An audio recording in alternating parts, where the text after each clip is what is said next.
using no sooner, than, and but. Now these are two separate rules. I'll come to them one by one.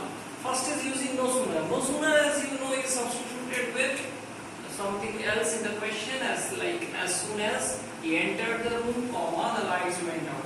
This is the question given to us. I substituted with no sooner. As soon as is replaced with no sooner. Okay.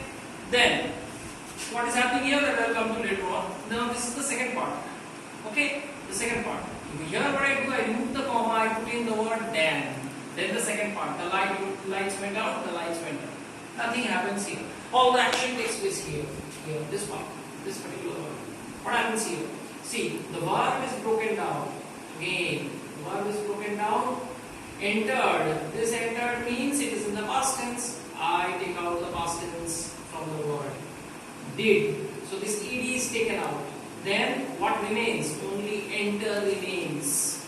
Do not write entered. I find many students writing out here making silly mistakes. They write no sooner did he entered the room. Do not do that. Why? You have already taken out this ed element here. So do not write entered away.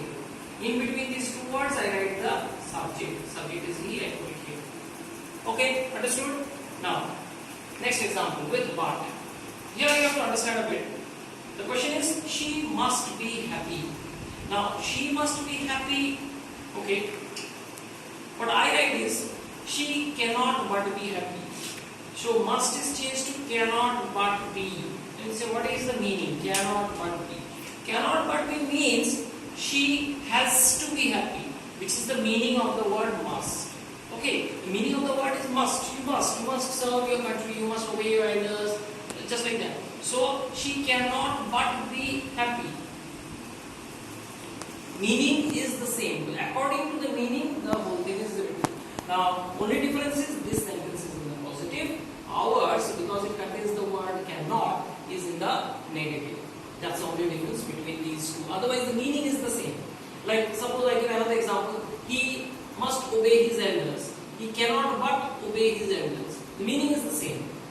What change takes place? The question is in the positive. He must obey his elders. I am saying he cannot but obey his elders. Negative. Okay, that's the only difference. Now moving on to number 6. Using double negatives. Now what are double negatives? Let's see. He answered all questions. Now this sentence is in the positive. He answered all questions. No negative here. What I have written? I have written here two things. He left no question unanswered. No question. Here is a negative element. You say, where is the double one? Here, unanswered. Unanswered, if you interpret it, if you divide it, it becomes not answered.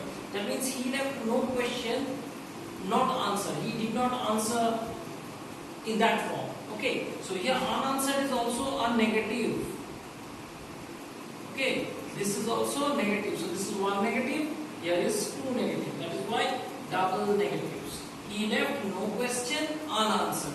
This unanswered is negative. Like possible, impossible. Impossible means not possible. So when I am saying impossible, I am saying not already. That is one. So similarly here, answered, unanswered. Negative. And here, no question. No question, of course, negative, no. So that is why 1, 2. Both combining together to make it double negatives.